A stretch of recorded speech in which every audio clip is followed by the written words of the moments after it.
Hello മുത്തുമണികളെ, 2 ദിവസമായി എൻ്റെ വീഡിയോയുടെ താഴെ ചില കമന്റുകൾ വരുന്നു. അതായത്, നിങ്ങളുടെ മകളെ ബാത്റൂമിൽ നിന്ന് പിടിച്ചു എന്ന് പറയുന്നത് സത്യമാണോ? നിങ്ങളുടെ മകളെ ബാത്റൂമിൽ നിന്ന് പിടിച്ചോ? അത് കഴിഞ്ഞൊരു കമന്റ് എന്ന് പറയുന്നത്, ഞാൻ ഒരു ഷോർട്സ് ആയിട്ട് ഇട്ടേക്കുന്ന, അതായത് നമ്മുടെ പെൺമക്കളെ തലയുയർത്തി നടക്കാൻ പഠിപ്പിക്കണം എന്ന് പറയുന്ന ഒരു ഷോർട്സിന്റെ താഴെ നസീമ എന്നുള്ള ഐഡിയിൽ കൂടി ഒരു കമന്റ്, അത് അവിടെ കാണാനില്ല, പക്ഷെ എനിക്കത് നോട്ടിഫിക്കേഷനിൽ വന്ന് കിടപ്പുണ്ട്. അതായത് വൈറ്റനിങ് സ്റ്റുഡിയോയിൽ നോട്ടിഫിക്കേഷനിൽ ആ കമന്റ് വന്ന് കിടപ്പുണ്ട്. അതായത് പറയുന്നത്, എപ്പോ തലയുയർത്തി നടത്താനാണ് നിങ്ങൾ പറയുന്നത്? ബാത്റൂമിൽ നിന്ന് പിടിക്കുമ്പോഴാണോ എന്നുള്ളതാണ് ആ ഒരു കമന്റ് എന്ന് പറയുന്നത്. അപ്പൊ ഇത്രയേറെ കമന്റുകൾ എൻ്റെ വീഡിയോയ്ക്ക് താഴെ വരുമ്പോ ഞാൻ സൈലന്റ് ആയിട്ട് ഇരിക്കുന്നത് വളരെ മോശമാണ്. കാരണം എൻ്റെ വീഡിയോയ്ക്ക് താഴെയാണ് ആ കമന്റുകൾ വന്നിരിക്കുന്നത്. രായമാരായ്മന്നൊക്കെയാണ് അതിലൊക്കെ പറയുന്നത് എങ്കിലും എൻ്റെ വീഡിയോയ്ക്ക് താഴെയാണ് ആ കമന്റ് വന്നിരിക്കുന്നത്. അപ്പൊ അതിന് ഉത്തരം പറയുക എന്ന് പറയുന്നത് ഞാൻ തന്നെ ആയിരിക്കണമല്ലോ. വേറെ ഒരുപാട് പേര്, അതായത് എൻ്റെ സുഹൃത്തുക്കളായിട്ടുള്ളവരും എൻ്റെ വെൽവിഷറായിട്ടുള്ളവരും എന്നോട് സ്നേഹമുള്ളവരുമായ ഒരുപാട് പേര് എന്നെ കോൾ ചെയ്തിട്ട് എൻ്റെ അടുത്ത് പറഞ്ഞിട്ടുണ്ടായിരുന്നു, നിങ്ങളുടെ മകളെ പറയുന്നത് കേട്ടപ്പോൾ എനിക്ക് വല്ലാത്ത വിഷമം തോന്നി, ഞങ്ങൾക്ക് ഭയങ്കര വിഷമം തോന്നുന്നു എന്ന് പറയുന്നുണ്ടായിരുന്നു. ഞാൻ അവരോട്, ഇപ്പൊ ഓരോ മനുഷ്യന്റെ അടുത്ത് ഓരോ തവണ ഈ കാര്യം പറയുന്നതിനേക്കാൾ നല്ലത് ഞാനിങ്ങനെ ഒരു വീഡിയോ ആയിട്ട് ചെയ്യുക എന്നുള്ളതാണ്. ഞാൻ ചോദിക്കുന്ന, ഇങ്ങനെ സഹതപിച്ചുകൊണ്ട് വന്ന ആളുകളോട് എനിക്ക് ചോദിക്കേണ്ടത്, നിങ്ങൾ എന്തിന് എൻ്റെ മകളെ ഓർത്ത് സഹതപിക്കുന്നു? ഇത് പറയുന്ന വ്യക്തികൾ ആരാണ്? ഞാൻ എന്തിനെ കുറിച്ചാണ് പ്രതികരിച്ചു കൊണ്ടിരിക്കുന്നത്? ഞാൻ പ്രതികരണവുമായി വന്നിരിക്കുന്നത് തന്നെ ഇസ്ലാം മത വിശ്വാസത്തെ കബളിപ്പിക്കുന്ന വിശ്വാസികളായ ഒരു കൂട്ടം ആളുകളെ, ഞങ്ങൾക്ക് മക്കളുണ്ട്, അതുകൊണ്ട് എനിക്ക് ജോലിക്ക് പോകാൻ സാധിക്കില്ല എന്ന് പറഞ്ഞുകൊണ്ട് ജനങ്ങളുടെ മുന്നിൽ വന്ന് കരഞ്ഞു കാണിക്കുന്ന കള്ളികളായ സ്ത്രീകളെ കുറിച്ച് ഞാൻ നിങ്ങളോട് സംസാരിക്കുമ്പോ, ചാരിറ്റി എന്ന മറവിൽ അയ്യോ ഇവര് ഭയങ്കര ദാരിദ്ര്യം പിടിച്ചവരാണ്, ഇവർക്ക് കാലില്ല, ഇവർക്ക് കൈയില്ല, കണ്ണില്ല എന്ന് തട്ടിപ്പ് പറഞ്ഞുകൊണ്ട് ചാരിറ്റി നടത്തിയ ചില സ്ത്രീകളെ കുറിച്ച്, സൗഹൃദ ബന്ധങ്ങൾ ഉണ്ടാക്കി പലരെയും വാട്സപ്പ് ഗ്രൂപ്പുകളിലേക്ക് കൊണ്ടുപോയി പണത്തിന് വേണ്ടി അവരെ ചൂഷണം ചെയ്യുകയും അവരുടെ ജീവിതം തകർക്കും എന്ന് പറഞ്ഞുകൊണ്ട് അവരെ ഭീഷണിപ്പെടുത്തുകയും ചെയ്ത് അവരുടെ കയ്യിൽ നിന്നും ലക്ഷങ്ങൾ തട്ടിയ സ്ത്രീകളെ കുറിച്ച് ഞാൻ സംസാരിക്കുമ്പോൾ, ഒരു കാര്യവുമില്ലാതെ 18 വയസ്സ് മാത്രം പ്രായമുള്ള എൻ്റെ മകളെ ബാത്റൂമിൽ നിന്നു പിടിച്ചു എന്നൊരു അലിഗേഷൻ ഒരാൾ പറഞ്ഞപ്പോൾ, ആ അലിഗേഷൻ എടുത്തുകൊണ്ട് വന്ന് എൻ്റെ വീഡിയോയ്ക്ക് താഴെ ചോദിക്കുന്ന ഈ ചോദ്യങ്ങൾ ചോദിക്കുന്ന ആളുകളുടെ പേരുകളെല്ലാം തന്നെ, അവരുടെ ഐഡികളെല്ലാം തന്നെ സ്ത്രീകളുടേതാണ്. വെറും സ്ത്രീകളുടേതല്ല, മുസ്ലിം സ്ത്രീകളുടെ, മുസ്ലിം നാമധാരികളുടെ. ഞാൻ ഈ യൂട്യൂബ് ചാനൽ തുടങ്ങിയപ്പോൾ ഞാൻ മനസ്സിൽ ഓർത്തതാണ്, മതത്തെയോ രാഷ്ട്രീയത്തെയോ എൻ്റെ വീഡിയോയ്ക്ക് താഴെ അല്ലെങ്കിൽ എൻ്റെ വീഡിയോയിൽ ഞാൻ പരാമർശിക്കില്ല എന്ന് പറഞ്ഞ ഒരാളാണ് ഞാൻ. പക്ഷെ എൻ്റെ വീഡിയോയ്ക്ക് താഴെ ഇത്തരത്തിൽ കമന്റ് ഇട്ട ആളുകൾ എന്ന് പറയുന്നത് സ്ത്രീകളാണ്. ഞാൻ നിങ്ങളോട് സംസാരിക്കുമ്പോൾ നിങ്ങളോട് എന്നെ കുറിച്ചല്ല പറയുന്നത്, എൻ്റെ 18 വയസ്സ് മാത്രം പ്രായമുള്ള, അതായത് ജീവിതത്തിലേക്ക് കാലെടുത്ത് വെക്കുന്ന ഒരു പെൺകുട്ടിയെ കുറിച്ച് പറയുകയാണ്. ഇവിടെ ഈ കമന്റ് ഇട്ട എല്ലാ വ്യക്തികൾക്കും അറിയാം, എന്നെ മാനസികമായി തകർക്കുക എന്ന ഉദ്ദേശം കൊണ്ട് മാത്രമാണ് ഈ ഒരു കമന്റ് ഇട്ടേക്കുന്നതെന്നും, ഈ ഒരു കമന്റ് അവിടെ കൊണ്ടുവന്ന് ഇടുമ്പോൾ ഞാൻ ഒന്നുകിൽ വൈകാരികമായി വികാരക്ഷോഭത്തോടു കൂടി ഞാൻ സംസാരിക്കും, അല്ല എങ്കിൽ ഞാൻ കണ്ണ് നിറച്ചുകൊണ്ട് വിതുമ്പി സംസാരിക്കും എന്നാണ് നിങ്ങൾ ഓർത്തത് എങ്കിൽ നിങ്ങൾക്ക് തെറ്റി. കാരണം എൻ്റെ മക്കൾക്ക് ഞാൻ വാഗ്ദാനം ചെയ്യുകയല്ല ചെയ്തത്, ഉറപ്പ് നൽകുകയാണ് ചെയ്തത്. എൻ്റെ മരണം വരെ അവരുടെ പിന്നിൽ ഞാൻ ഉണ്ടാകും, അവരുടെ കൂടെ ഞാൻ ഉണ്ടാകും എന്നുള്ളത് എന്റെ മക്കൾക്ക് ഞാൻ കൊടുത്ത വാഗ്ദാനമല്ല, ഉറപ്പാണ്. അതിശക്തിയായ ഒരു സ്ത്രീയുടെ മക്കളായ എന്റെ മക്കൾ ഈ കാര്യം കേട്ടുകൊണ്ട് ഒരു സൂയിസൈഡിന്റെ വക്കത്ത് എത്തും എന്ന് വിചാരിച്ചാൽ അത് വെറും മിഥ്യയായ ധാരണയാണ്. ഇനി എന്റെ മക്കളെ ഇവിടെ കൊണ്ടുവന്ന് നിങ്ങൾ വലിച്ചു കീറിയാൽ ഞാൻ തകർന്നു പോകും എന്നുള്ളതാണ് നിങ്ങളുടെ ചിന്തയെങ്കിൽ അവിടെയും ഫെയിൽ ആകുന്നത് നിങ്ങൾ തന്നെ. ഇവിടെ എനിക്ക് പറയാനുള്ളത്, എന്റെ മക്കളെ ഓർത്ത് കണ്ണീരണിഞ്ഞവരോട് ഞാൻ ചോദിക്കുകയാണ്, ലജ്ജയില്ലേ നിങ്ങൾക്ക്? ലജ്ജയില്ലേ സമൂഹമേ നിങ്ങൾക്ക്? നിങ്ങളുടെ മതത്തെ കാണിച്ചുകൊണ്ട് നിങ്ങളുടെ മനസ്സിനെ തകർത്തുകൊണ്ട് നിങ്ങളെ കബളിപ്പിച്ച സ്ത്രീയെയാണ് ഞാൻ നിങ്ങൾക്ക് മുന്നിലേക്ക് വലിച്ചെറിഞ്ഞിട്ട് തന്നത്. നിങ്ങളുടെ വിശ്വാസത്തെ കാണിച്ചുകൊണ്ട് അസ്സലാമു അലൈക്കും, അൽഹംദുലില്ലയും മാഷാ അല്ലയും വാരി വെതറി ഒരു സ്ത്രീ കുറച്ച് നാളുകൾക്ക് മുമ്പ് കുറെ മക്കളെയും തൂക്കിക്കൊണ്ട് വന്ന് എനിക്ക് ജോലിക്ക് പോകാൻ നിവൃത്തിയില്ല എന്ന് പറഞ്ഞുകൊണ്ട് അൽഹംദുലില്ലയും മാഷാ അല്ലയും വാരി വെതറിയപ്പോൾ നിങ്ങൾ പടച്ച റബ്ബിന്റെ കൂലി പ്രതീക്ഷിച്ചുകൊണ്ട് ഇവർക്ക് കൊടുത്ത പണം പാഴായി പോയില്ലേ ജനങ്ങളെ? നിങ്ങൾക്ക് മുന്നിലേക്ക് ആ സ്ത്രീയുടെ കപട മുഖം വലിച്ചു കയറുക എന്നുള്ള ലക്ഷ്യമായിരുന്നു എന്റേത്. ഇവിടെ എന്റെ മകളെ ഓർത്ത് നിങ്ങൾ സഹതപിക്കുന്നതിനു പകരം നിങ്ങളെ ഓർത്ത് ലജ്ജിക്കുക. നിങ്ങൾ ചെയ്ത ആ ഒരു കാര്യത്തെ, നിങ്ങളുടെ പണം കൊണ്ട് തടിച്ചു കൊഴുത്തവൾ എന്റെ മകൾക്ക് നേരെ കൈ ചൂണ്ടിയെങ്കിൽ നിങ്ങൾ ഉത്തരം പറയണം. നിങ്ങൾ റബ്ബിന്റെ മുന്നിൽ ഉത്തരം പറയേണ്ടതാണ്. അല്ലാതെ എന്റെ മകളെ ഓർത്ത് നിങ്ങൾ കരയേണ്ട കാര്യമില്ല. കാരണം അവരുടെ പിന്നിലുള്ളത് അതിശക്തയായ ഒരു ഉമ്മയാണ് എന്നുള്ളത് തന്നെയാണ്. അതിന്റെ കാരണം എന്ത് എന്ന് ഞാൻ പറഞ്ഞുതരാം. എടാ, ഞാൻ ഒരു മകളായിട്ടൊരു പരാജയപ്പെട്ടവളായിരിക്കാം, ഞാനൊരു സഹോദരിയായിട്ട് പരാജയപ്പെട്ടവളായിരിക്കാം, ഞാനൊരു ഭാര്യയായിട്ട് പരാജയപ്പെട്ടവളായിരിക്കാം. പക്ഷേ ഒരു ഉമ്മയായിട്ട് ഞാൻ 100-ൽ 150% വിജയിച്ചവള് തന്നെയാണ്. ഇനിയും തോൽക്കാൻ എനിക്ക് മനസ്സുമില്ല. എന്റെ മക്കളുടെ നേരെ ചൂണ്ടിയ വിരലുകൾ ഓരോന്നായി ഞാൻ ഒടിക്കുന്ന ഒരു ദിവസമുണ്ട്.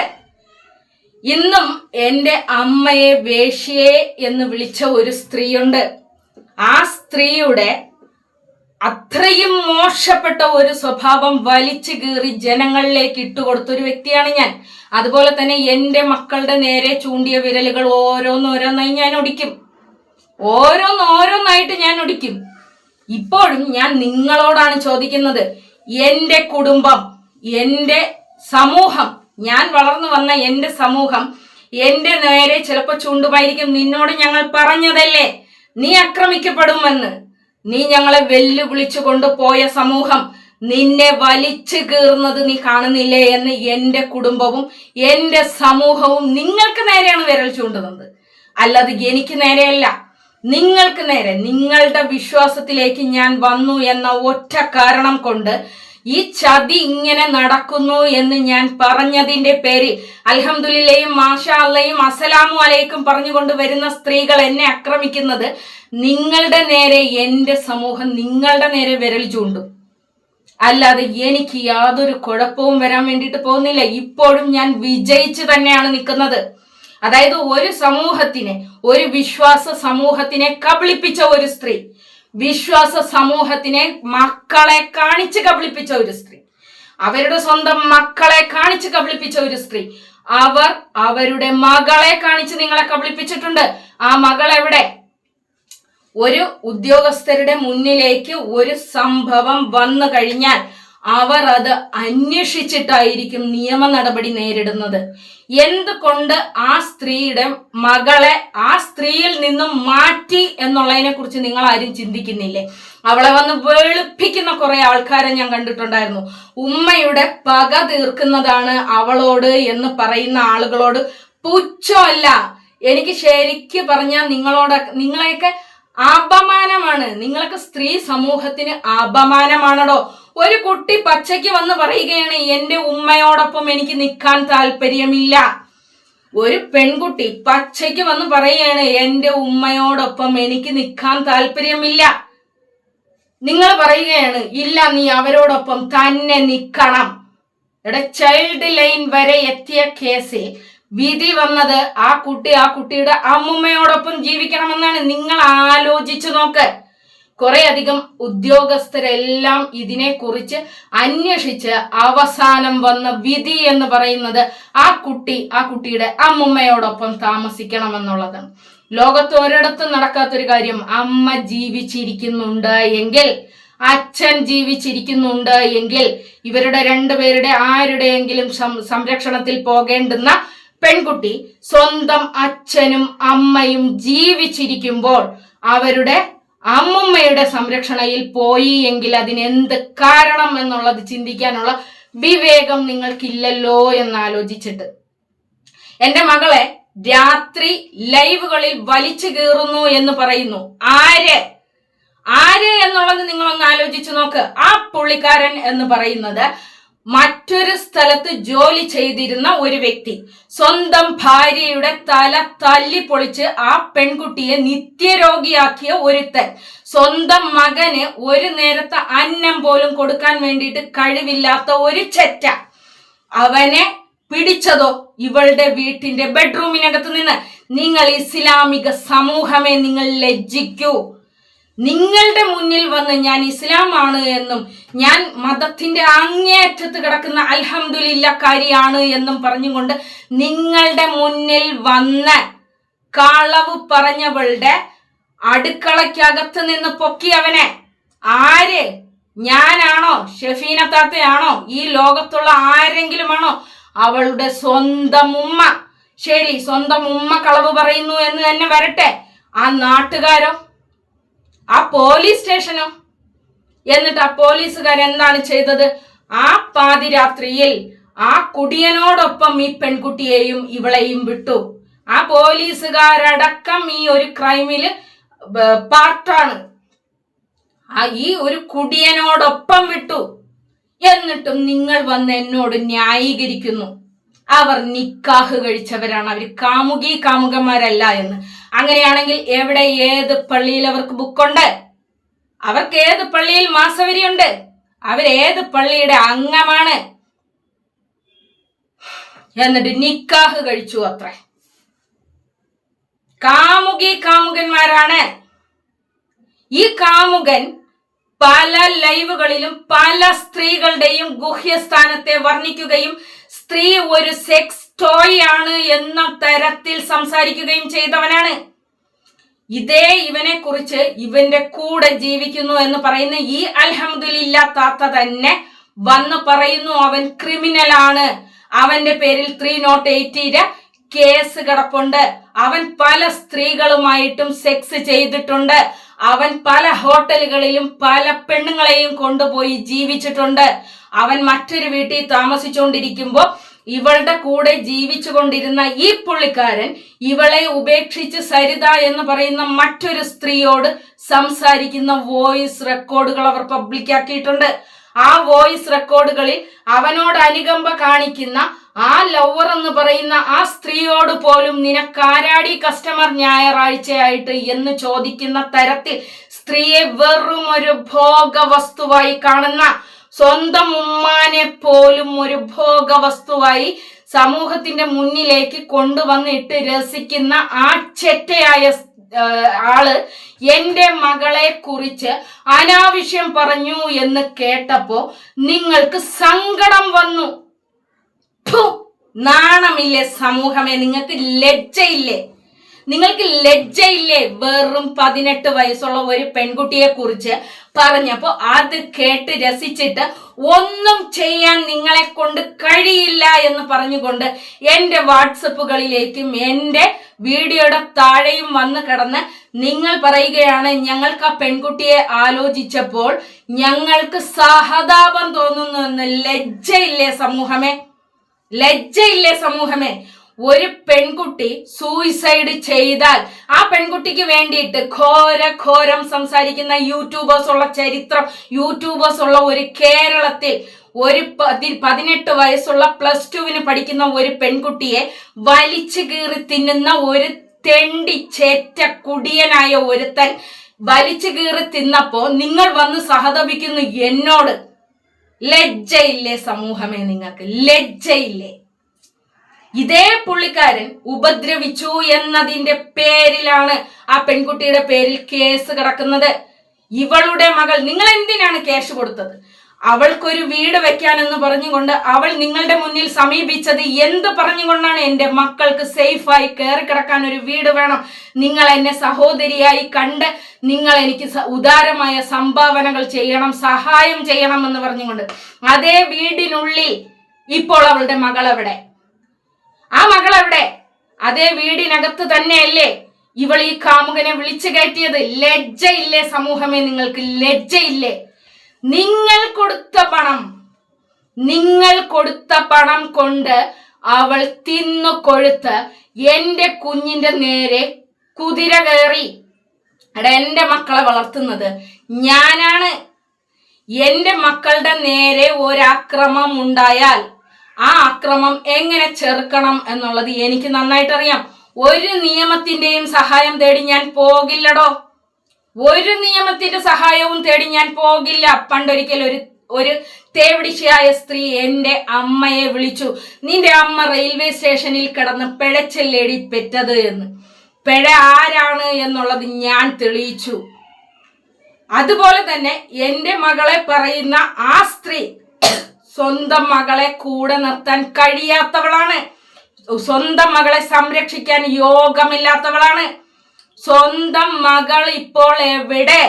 ആ സ്ത്രീ എൻ്റെ മകളെ കുറിച്ച് ബാത്റൂമിൽ നിന്ന് പിടിച്ചതല്ലേ എന്ന് ഏതോ ചെറ്റ പറഞ്ഞപ്പോ നിങ്ങൾക്കത് കേട്ടിട്ട് സങ്കടം വന്നു. ലജ്ജയില്ലേ സമൂഹമേ? നിങ്ങൾക്ക് ലജ്ജയില്ലേ? എൻ്റെ മക്കൾ എന്ന് പറയുന്നത് അവർ എൻ്റെ മക്കളാണ്. അവരുടെ പിന്നിൽ ശക്തയായ ഒരു ഉമ്മയുണ്ടടേ.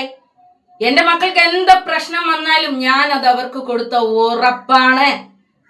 എൻ്റെ മക്കളെ ഓർത്ത് സഹതപിക്കുന്നതിന് പകരം നിങ്ങളെ ഓർത്ത്, നിങ്ങൾക്ക് പറ്റിപ്പോയ അമളിയെ ഓർത്ത്, നിങ്ങൾക്ക് പറ്റിപ്പോയ തെറ്റിനെ ഓർത്ത് നിങ്ങൾ സങ്കടപ്പെടൂ. അല്ലാതെ എൻ്റെ മകളെ ഓർത്തിട്ടല്ല നിങ്ങൾ സങ്കടപ്പെടേണ്ടത്. നിങ്ങൾക്ക് പറ്റിപ്പോയ തെറ്റിനെ ഓർത്ത്. ഇവരാണ് അമ്മ എന്ന പേര് പറഞ്ഞുകൊണ്ട് 3 മക്കളെ വളർത്താൻ നിവൃത്തിയില്ലാത്ത പാവപ്പെട്ട ഉമ്മ എന്ന് പറഞ്ഞുകൊണ്ട് നിങ്ങളെ കബളിപ്പിച്ചതോ? നിങ്ങളെ കബളിപ്പിച്ച സ്ത്രീയാണോ അവര്? ഇന്നും ഈ നിമിഷം വരെയും അവർ ഒരു തെറ്റായ ജീവിതം നയിക്കുന്ന സ്ത്രീയാണ് എന്നുള്ളത് തന്നെയല്ലേ ഞാൻ പറഞ്ഞുകൊണ്ടേയിരിക്കുന്നത്. അവർ കല്യാണം കഴിച്ചു അത്രേ. അവർ കല്യാണം കഴിച്ച പുരുഷൻ അവരുടെ വീട്ടിലുള്ളത് കൊണ്ട് മാത്രം അവരുടെ കുട്ടിയെ മാറ്റി താമസിപ്പിച്ചിരിക്കുകയാണ്. സമൂഹമേ, ലജ്ജിക്ക് നിങ്ങൾ ആർക്കാണ് പണം കൊടുത്തത്? നിങ്ങളുടെ പണം എന്ന് പറയുന്നത് പടച്ച റബ്ബിന്റെ മുന്നിൽ നിങ്ങൾക്ക് ഒരു കൂലിയും കിട്ടാൻ വേണ്ടിയിട്ട് പോകുന്നില്ല. സിറാത്ത് പാലം കടക്കുന്ന സമയത്ത് അവള് കാറിൽ പോവും. നിങ്ങൾ ഏതിൽ പോവും? നിങ്ങൾ ലോറിയിൽ പോവും. എന്നിട്ട് വന്ന് നിന്ന് അങ്ങോട്ട് സഹതപിക്കുന്നത്ര നാണമില്ലേടോ? എൻ്റെ മക്കളുടെ വളർച്ചയെ ഒരുത്തൻ തപ്പി നോക്കിയാൽ അവന്റെ കൈയുടെ സ്ഥാനത്ത് പിന്നെ വേറെ എന്തെങ്കിലും ആയിരിക്കും ഉണ്ടാകുന്നത്. എൻ്റെ മക്കളെ തപ്പി നോക്കുന്ന ഒരുത്തന് വെച്ച് വിളമ്പി കൊടുക്കേണ്ട ഗതികേട് എനിക്കുണ്ടായാൽ അവനത് അന്നനാളത്തിൽ കൂടി അവന്റെ വയറ്റിൽ എത്തുന്നതിന് മുമ്പ് അത് ചെയ്യേണ്ടത് എന്താണെന്ന് എനിക്കറിയാടോ. അങ്ങനെ ഒരു ഉമ്മയാണ് ഞാൻ. ആ ഉമ്മയുടെ മക്കളാണ് എൻ്റെ മക്കളെന്ന് പറയുന്നത്. അവർക്ക് സ്ട്രോങ് ആയ ഒരു ഉമ്മയുണ്ട്. നിങ്ങളുടെ സഹതാപം എൻ്റെ മക്കൾക്ക് ആവശ്യമില്ല.